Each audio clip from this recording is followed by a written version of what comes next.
Hi, I'm Chinyere Mckenzie from Mama Knows Best, and welcome to Stories of the Soul.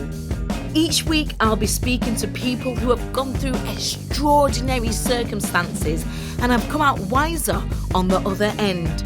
I know that there is healing in sharing, as I have shared my own personal story, and the wisdom comes from that experience. Why not seek the answers of life's experiences and be wiser than having to go through the pain?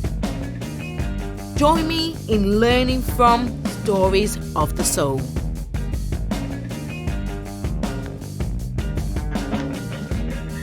Hi, I'm Chinyere Mckenzie from Mama Knows Best, and welcome to Stories of the Soul. I have got Mabbel with me today, and we're going to be going through her story of the soul and the parallel story that brings her to her enlightenment. What's beautiful about speaking to Mabbel is that she understands truly that we are, as parents, vehicles for our children to come through. And our only task is, I'd say, is to help them find their greatest and their gifts. So Mabbel is going to be with us right now, and we're going to go through her story of the soul, and she shows us as well and tells us a lot about what we can do as parents to find that gift. So we're going to bring her on straight away. So thank you so much for joining me on Mama Knows Best. And Mabbel, thank you so much for joining us on the Mama Knows Best show on the story. How are you? Good, thank you so much. Thanks for joining me. And I'm really grateful that you're here to tell us your story of the soul that brings you to the point where you are a consultant for parents and encouraging parents to tap in or to learn to find the tools to give to the children to find out what is their gift and what they're here to do on the earth. So definitely you're going to take us through the story that brought you to your enlightenment to then bring you to the space where you are now. Yeah. Well, thank you. Thank you so much, Chin, for having me. So excited to be here. Thank you so much for having me. Thank you so much for this platform. Thank you for your work, because then we women dreaming, of purposeful lives and businesses have a platform to talk about what we do and what we're trying to achieve. And so thank you so much again for having me here. That's great. Welcome. So definitely go for it. What was beautiful about your story is that the parallel of your childhood, your child's childhood, that bring you to your eureka moment that then set you on your path. So tell us about your journey to where you are now. Okay. All right. My journey started off when I became a mom. Obviously, when you become a mom, a lot of things change for whatever reason, for whatever purpose it changes. For me, the biggest change was the mindset that I would have to develop to parent my children. I think that was the most drastic change that I'd had to make. I had to change my mindset in a lot of ways to match up the parenting skills that I needed to bring my children up the level that they need to be in order to be competitive and to thrive in the world. A lot of my mindset I had to change. I had to unlearn a lot of things. And so here I am. So my story started when I became a mom. My oldest son, he taught me a lot of things when he was young. He was so boisterous. He was so energetic. I know people always say, when you have boys are like that.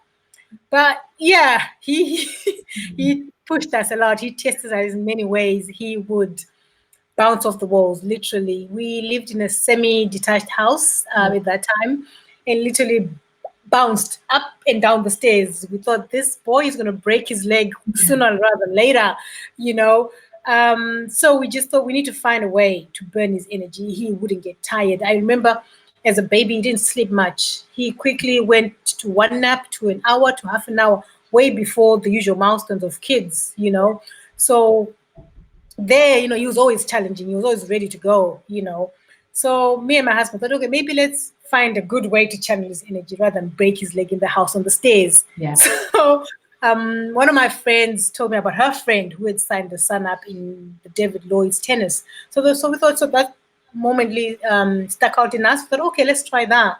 So the following week, we signed him up at the David Lloyd's at the Trafford Centre. He started off his tennis lessons. He loved them. He was just loving them, running, so enthusiastic. You'd come off the court asking for more time. You're like, oh, I know your session is finished. We'll come next week. Yeah. But as the time moved on, the coach pulled us aside and there's something there. He's caught my attention, and we were like, okay. He said what he mentioned initially was his attention to detail and his attention span. He's able to focus for a longer time than most kids his age. Yeah. I think he was three or four Wow. years of age at that time. And he did say his attention span and his level of absorption, the stuff he can take in and replicate soon after, there's something there that we can start working with. And we're like, oh, okay. So was that one of the first things that you thought was a gift or a tool or a gift that you can see that was identified? Would you say that was? I think for us, it was just the initial seed that was dropped in. There you go. Yeah. Yeah, it was a seed. You're like, okay, attention span, replicate what is taught easily. Okay, so you sort of like just put it in your bank and you store it in there till further notice type of scenario. So we didn't take much into it. I think I just observed and paid attention to it. I said, okay. So so he continued with his lessons. The coach was happy with him. And then the parallel is I will go back to my childhood now. Yeah. Where when I grew up, I was sporty. I loved running. I loved athletics. Anything to do with speed, that was me. So I think when I was between 10, 11, I realized, I'm pretty fast. I could beat all these girls. And I wasn't putting a lot of effort. I didn't put a lot of training into it. But it's just something I learned I could do. Yeah. So one of the sports days, I participated in the 100 meters, the 200, 400 meters, high jump, the lot. Yes. And I came home with a whole lot of trophies. I remember even participating in the 400 meters only because our main girl was down. I think she said and took off sick or something. Yeah. So our teacher was like, so maybe you have to step in. I was like, okay. So obviously I couldn't beat the renowned girl that was known for the 400 meter specialty, but I came second. Well, so I thought, you're thinking, okay, this is not my specialty, but I did good and I did good for the team. So I was excited about it. By the end of the day, I was pretty much number 1 or 2 in all the disciplines that I took part in. So I had a whole lot of trophies that I couldn't carry home by myself. My good sister, my young sister, helped me carry my trophies home. And I don't remember why my parents were not there that day. As a kid, you don't pay attention to these things. Life just moves on. Yeah. But we walked home because school was a walking distance from home. We got home. And I remember particularly my mom was in the kitchen. And I was like, oh, Mom, look at my trophies. So I'm showing her my trophies and I'm pointing at my sister. Look, she's helping me carry my trophies. And she was like, yeah, well done. But her enthusiasm didn't match my level of excitement. The way I was very confident, very excited. I just won a lot of stuff. So it didn't match what I was feeling inside and what I was expecting, I guess, from my mom. She very much downplayed it. And she said, so you go on and do whatever she wanted me to do after that. So as a child, did that deflate you in any way? Did that make you think, oh, it doesn't matter? It did, Chin, because most of the childhood memories that you remember, that one stands out for me particularly, maybe because of the deflation, because I was pretty pumped up. I was excited, and I remember that her enthusiasm just didn't match mine. Yeah, it was just another thing I'd done, and I'm like, wow, look at me, I've got these trophies. My sister's helping the trophies. I couldn't conceptualize why. I couldn't understand why she was responding the way she does. But as a child, you don't question. Yeah. You just back, put it in your head. You're like, okay. And pretty much a repetition of that downplay, that deflation, eventually you get to know that, what, this is not important. It's not important to my parents. So therefore, it's not important to me.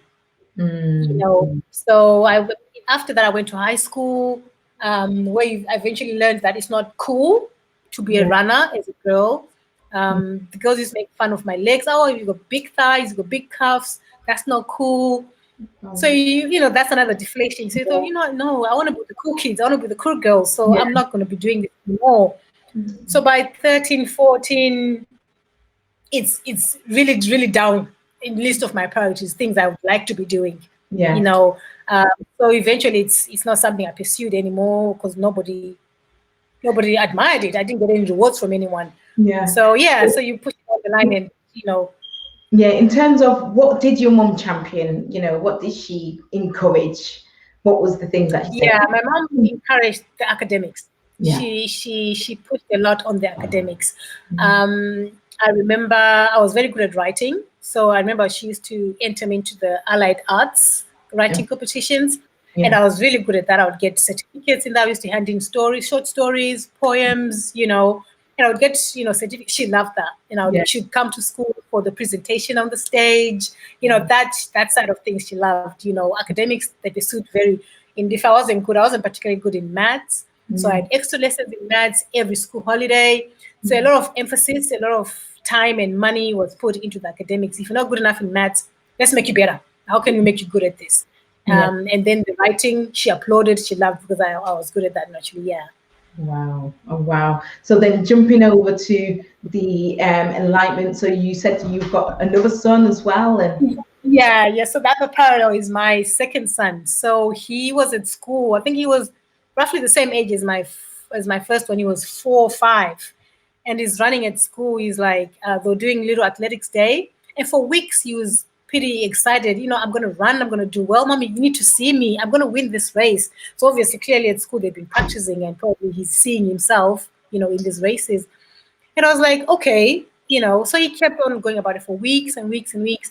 And as the day got closer, the night before, he was really excited. Tomorrow I'm going to be running. You're going to see how good I am, Mom. I was like, okay. The next day, he got dressed in his little kit, excited, ate his breakfast very quick, very enthusiastic about, you looked really looking forward to something, yes. And we're like, okay. So we got to school. He jumped out ready for his little race. And he's like, no, Mom, watch. I'm going to win this race. I was like, okay. And the confidence probably took me back a bit because he was very confident. He's like, Mom, watch. I was like, okay, I'll be watching, So he took on his race. Wow, he ran beautifully. I was shocked. Me and my husband just stood there, really shocked. It was a little equivalent of a 400 meters, whatever it was for the kiddies. But when he ran, by the time he finished, the other kids were halfway. Oh my God. Well done. That's how much the gap was. And me and my husband were like, everybody else pretty much was like mouth wide open, like, wow. So he finished his race. All the parents were like, he's good. Did you know? We're like, and he got his little award, they give him the ribbon, and he came and goes, see, Mom, I told you I would win. And the moment he said that, I had a flashback moment of the day I came to my mom with my trophies and I said, Mom, look. Yeah. So he told me, Mom, I told you I would win. And I had that flashback moment. So before I could respond to him, quickly I had to learn. I had to change something. Right there, I had to break a cycle. Either I had a choice to do what my mom did and go, oh, yeah, well done, and downplayed, or to raise my enthusiasm level to match his. Yes. And to applaud him and to give him the credit that he deserves because he was really good and he loved what he did because he ran the race so much easier, the big smile on his face. He was beautiful. He was so beautiful to watch. Wow. And they had a choice, break the cycle or continue. Well done. It's really good that you actually recognize the parallel between both your experience and your son's experience. Yeah. And in that time, it married up to say, oh my gosh, you said breaking that cycle. So how important do you think it is for a mother or parent to make sure that we are enthusiastic in the little things that the children do, and how does it impact if we're not? Yeah, I think it's very important, especially the younger the child, the more attentive you need to be, because for them it's just something they do. They don't even have a name to it yet. Yeah. They're just thriving and enjoying what they're doing. But because we're the wiser ones, even if you don't have a name to whatever it's happening, just acknowledge that your child is excelling. Because if you don't, you're going to deflate the child. The child is going to notice. Kids are very good at picking out, how the kids know that you're not paying attention, your eyes are on your phone, or you're not there in the present. Kids are very good at picking that. And a repeated cycle of that Might be one, if you do it from one, maybe one momentarily, then maybe, but a repeated cycle of the deflation, the child picks up on that very easily. And if it's not important to the parent, then it's not important to me. That's the message you send to the child. Oh, wow. So you recognize in that instant the two timelines at play, where you got deflated when your mum, didn't match your enthusiasm. So you made that change. So was that the starting point of your personal journey to create, Gifted Consultancy? Was that when that happened? That was my awareness of I had to change something in my parenting. Yeah. That for these boys, what they're showing me, this potential they have, I'm going to have to change something. I'm going to have to unlearn a lot of thinking in order for them to get to the level where they need to get. Because I had a lot of parents gave me, did you know your boys are good? They could get athletic scholarships. They could be professional athletes. You're thinking, okay, so you're getting these responses. My background, my upbringing, that was not something we focused on. That was not something we could do. That was not something that was celebrated.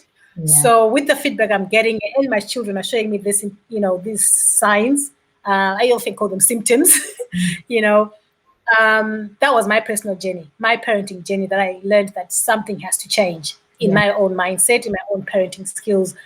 There are things I needed to do in my parenting in order to match their dreams. Because when you talk about them now, kids know what they want to be when they grow up. If you ask your children, what do you want to do when they grow up? They'll tell you, I want to be doctor, I want to be a nurse, I want to be a hairdresser, whatever it is, they know. But pretty much as soon as they get older, they probably recognize, oh, maybe this is not important to my family, not important to my mom, not important to the environment. So school plays a big part in putting what's important to kids. And then they probably learn that, maybe my dream doesn't match the world I live in, so let me put it back. So in order for that dream to be realized, it's important for the home to allow the child to practice it confidently. Because at the beginning, they just learning their way in the world. So my role as a parent is to make them confident in who they are, in what they're good at. And that's what, when I talk about nurturing, it's just allowing them to practice who they are at home. If I can't give them that confidence in the house, they can't get it outside. Yeah, definitely. And that's what I had to learn in terms of my parenting. And then when you ask, as a Gifted Consultancy, as a business, it was something that I decided to do because when we started our journey and we were doing pretty well, then a lot of parents started asking me, oh, how do you know your child was good? How did you know to go in this area? When did you know how your child was good? What do you do? What do I look for? Those are the lot of questions I used to get. So I thought, okay, so maybe my scenario was not just mine. It's just a representative of other moms, other parents' journeys, other parents with kids at similar ages. They might be going through exactly what I went through, where they need to learn and embrace new mindsets, new skills, new level of awareness, new level of consciousness into the way they need to parent their children. So that's what I thought, this could be something I can do as a business, as a service, to help other parents who were stuck, who were confused, who were lost, like I was at the beginning of my journey. What's amazing, that you wouldn't think from the first instant, I think, okay, I'm going to go and consult a gifted consultant to find out, to help me parent my children. But the more I'm speaking to you, the more I'm kind of thinking the only thing, that parents want to do is to do the best for their children, or for the children to be have the best outcome. So it does makes me think that, investing in knowing how to nurture your child in a particular way is an absolutely amazing standpoint, or, a good service in a sense. Because it is, for me, it's not a concept or a business that I see every day and it's just normal. But it's so important. It's so important because I'm on my journey as well with my children, and you just want the best for them. And I realize that as a mom, I just want to give them the tools for them to be their greatest. So what would you say as well?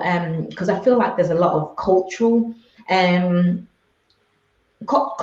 traditional scenarios or mindsets that are at play in the sense of, you said your mum said academics, academics, and the sports that you were really good at. She's like, no sports. Do your academics. So how much does culture, has a lot to play in, in the sense of, us steering our children in the direction we think that they should go.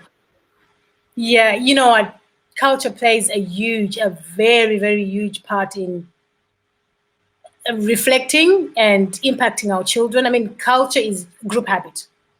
So when we talk about a culture, it's a group habit. So what are you doing as a family? That's a culture. What are you doing as a society? That's a culture. Yeah. What are you doing as a country? That's a culture. So when we talk about culture, when I talk about my own upbringing, I grew up in Zimbabwe, in Africa. So that setting alone has a lot of different cultural beliefs and impacts the way you raise your child. What was very prominent in those years is if you have to be successful in life, you have to be a lawyer, a doctor, or an accountant. Anything outside these three, you're not successful, you're a failure. Yeah. And so if you don't aspire to these three, that leaves you very narrow level in terms of where you direct your children. And if you realize all these three academics. So if my child is not academic, where they're going to fall in, And a lot of our culture doesn't or didn't in that time embrace other giftings, other arts industry, particularly if you look at kids who are good in arts, music, dancing, just arts, drawing, and pictures. Those were not identified as something you can do professionally. I mean, we had some athletes that pop up here and there, but they were shunned. They actually looked down. You want to do a life of playing football. Nowadays, you're like, oh yeah, you can't make a life of playing the guitar, but you can. So we need to embrace a lot of things and be aware in the culture I'm following. How am I impacting my child? If it's fulfilling your child, if it's embracing and putting in a platform, then that culture, is pretty good itself, be it a family level or a societal level. But if it's impeding your child, then then maybe you need to be changing something there, either because cultures can be changed. Some people talk about, yes, you can. You can change. You can step out of the culture. If it's not suiting your lifestyle, it's not suiting your goals, then it's time to break that cycle and move forward to one that matches your desires, your gifts, and the design of your life that you want to go. So yes, culture plays a big part, but I encourage parents to be aware. Just stop and think, how is this impacting my child? How does it affect my child? Does it make them better? Does it stop them from what they're doing? If it does, then it's something you're going to have to change and think twice about it. Yeah. When you going back to culture, and you spoke about, in Zimbabwe, and a lot of cultures will say doctor, lawyer, and what was the other one? Doctor, lawyer, accountant. And accountant. And the doctor and the lawyer and accountant, as you said, is more the academic kind of root structure, the one that your mum said, academics. So, and the whole part that you said, the arts, the athletics, the painting, is that an innate? Are they innate gifts? The dancing, is that more innate spiritually? Is that more? I'm just trying to see why the differences between champion kind of the academics over the more artistic kind of sport. What I did understand is that there's different levels, or there's different types of excellence. So there is excellences in the academics, excellences there's physical excellences, there's musical excellence, there's drama excellence, there's loads of different excellence at play. Said, like, culturally we would say, okay, go for this excellence, you know what I mean, and all the other other kind of what would you say, kind of spheres of excellences, in terms of the more the artistic ones, they're quite downplayed, or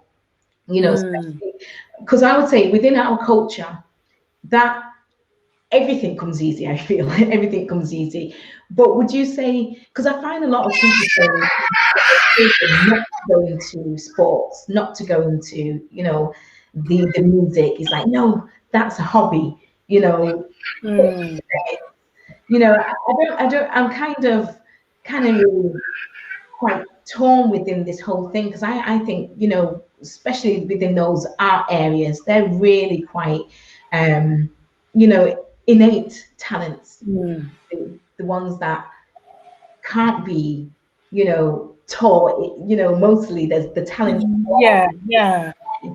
But would you say that in the sense of, is it that, you know, all those artistic talents come really easy to the Black community, you know, and then in that sense it's kind of shunned away to say, okay, that's just natural. That's so then that's the norm. So then, you know, that's not, you know, you can't do that.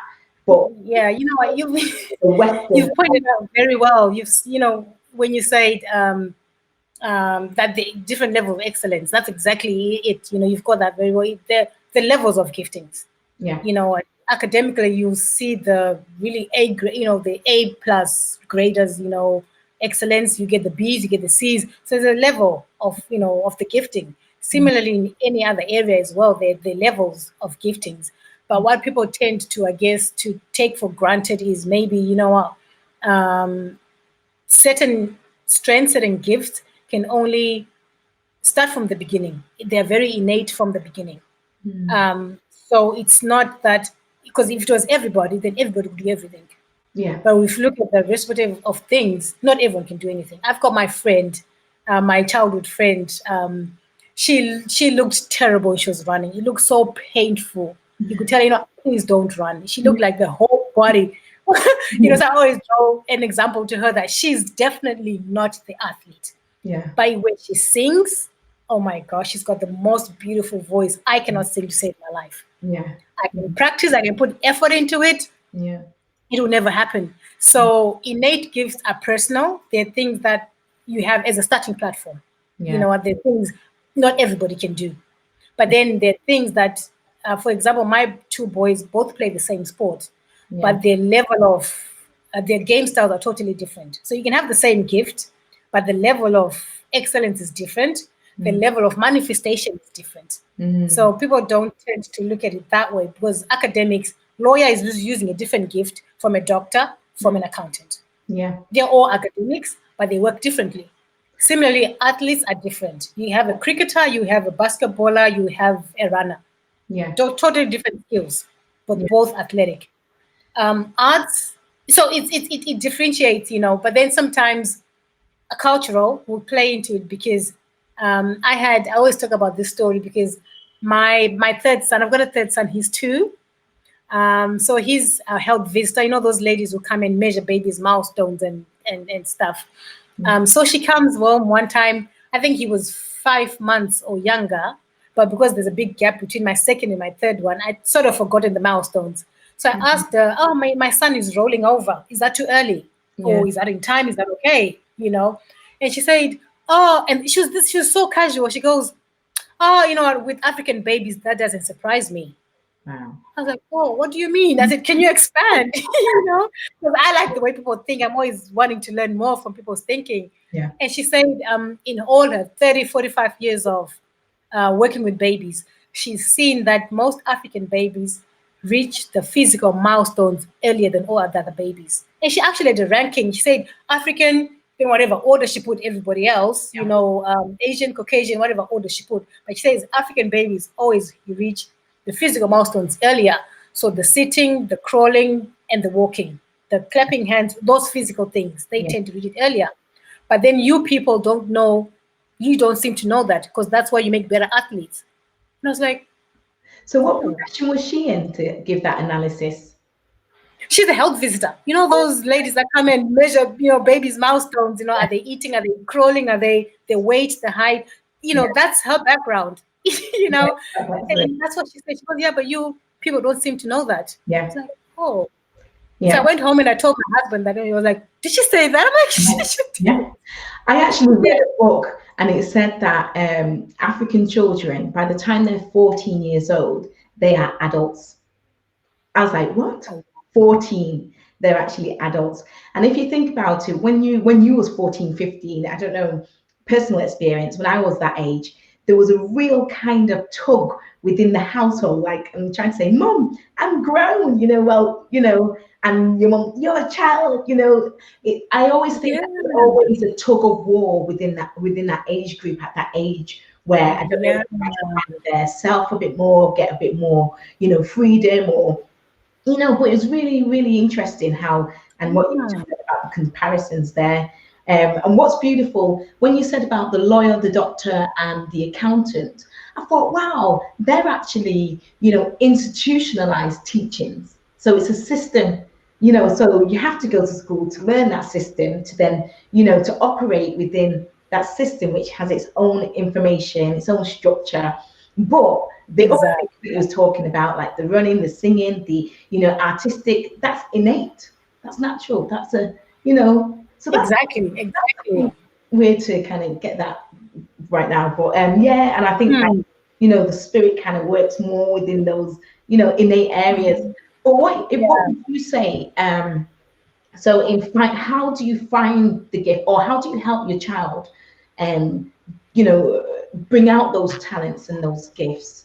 So, at the beginning, when they're young, it's just about exploring. So between the ages of, from the time they're born right till 2, 3, 4 years of age, you're just exploring. I always put this analogy. You've got the little, what they call it, the microscopic, lens. You're just looking at the details of what they do. In there, what grabs their attention, what do they fall into naturally. So you're just exploring a whole lot of things. And if you're paying attention enough, you will pick a few things that can get you started. Are they, you get little stars that start having the microphone and singing, and they like being the entertainer, they like dressing up. You pick up little things like that. Or the little boy who can't stop running, who can't stop moving around, who's buzzing with energy. Or the academic, they're just very clued on with things, they pick up on reading and writing very quickly, the numbers, so the little things that you can just grasp from their play. Then usually it's just you observing whilst they're playing in the house or whilst you're outdoors. So it's at the beginning, it's exploring. And you don't necessarily need to have a name for it. And then I guess as you start moving to the next stage of identifying, when it starts to be more pronounced, like, for example, when Mike talked about my sons, where other professions are picking it out now, they're like, oh, wow, he's catching my attention, because they've got the more professional eye, then it's more into identifying. You're starting to get more information and more feedback as to what your child is doing. So then now you're moving to that next level. You're actually wanting to maybe to put a name to actually what the child is doing. Yes, definitely. I just need to get my charger for my computer. So get that. But that's really good, because I think, as you said, it's really important to actually even probably get your children to experience different experiences. So then, if there's anything that's there that, kind of motivates, to really, really kind of, that's another way to identify,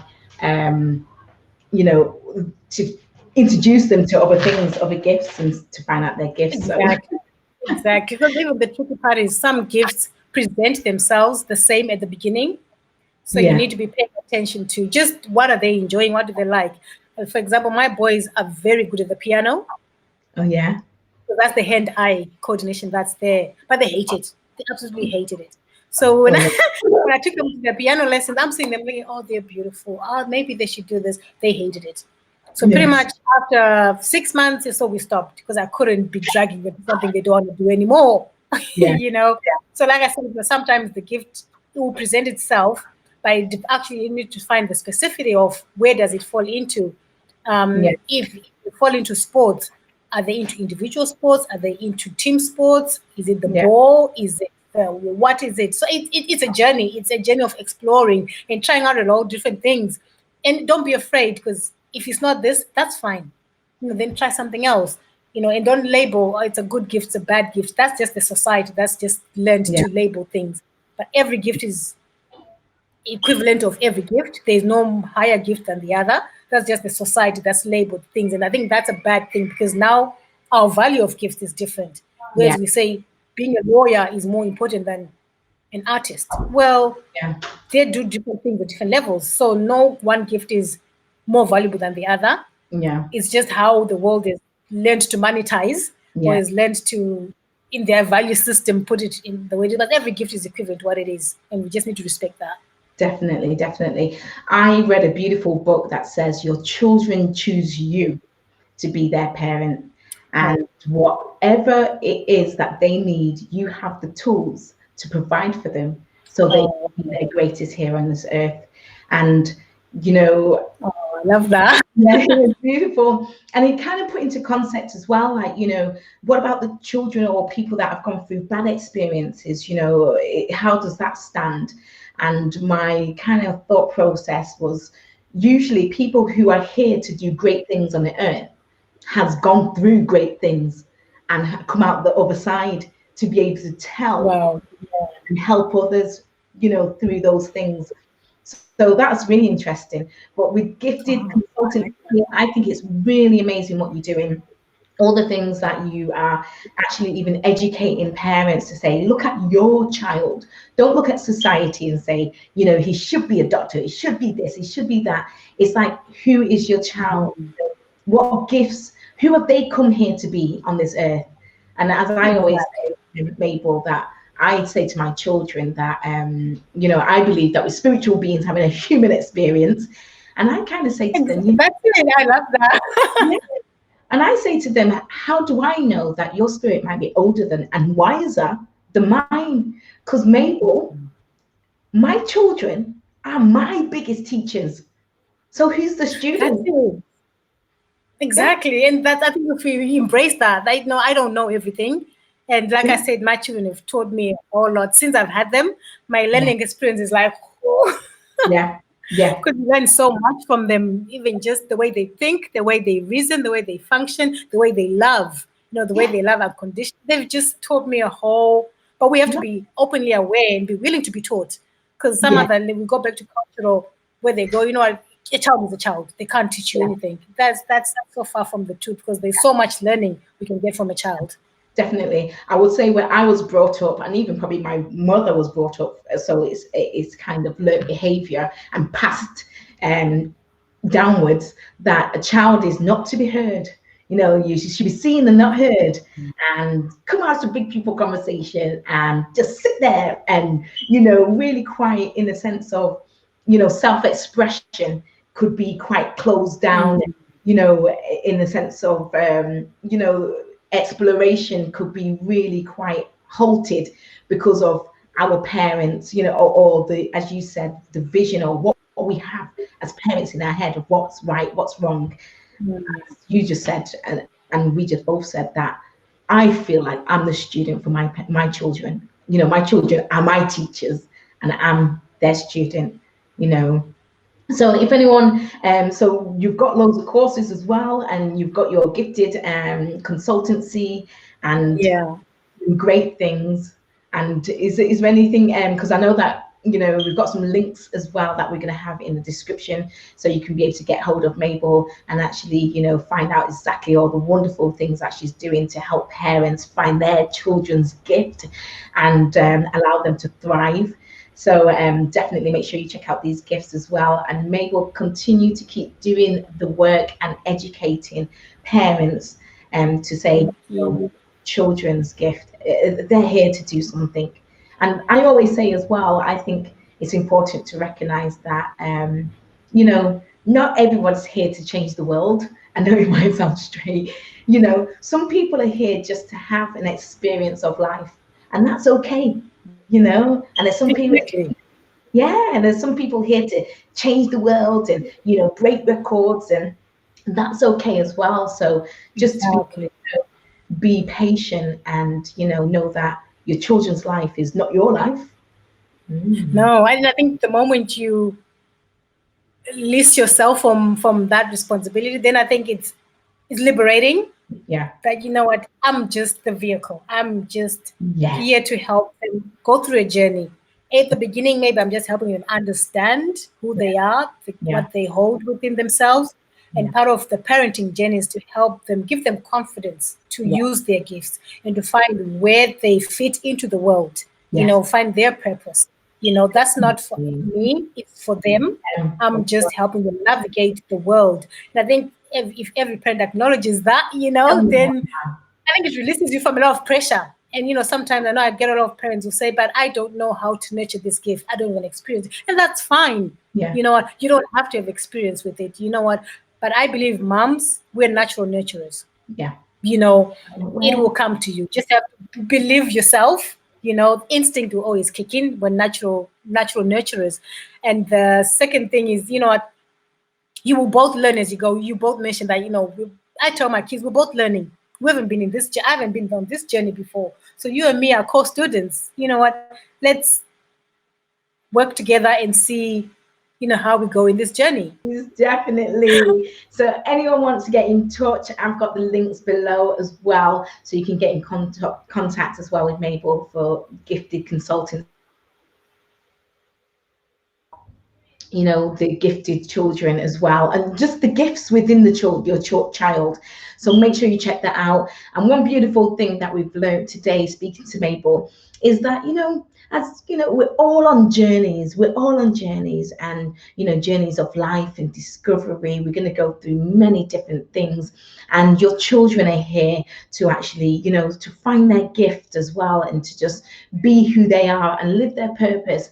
And one beautiful thing that Mabbel highlighted is, don't crush your children's dream. Do not crush them. If they come in and say, "Mommy, look, Daddy, look," yay! Even if you don't understand, yay!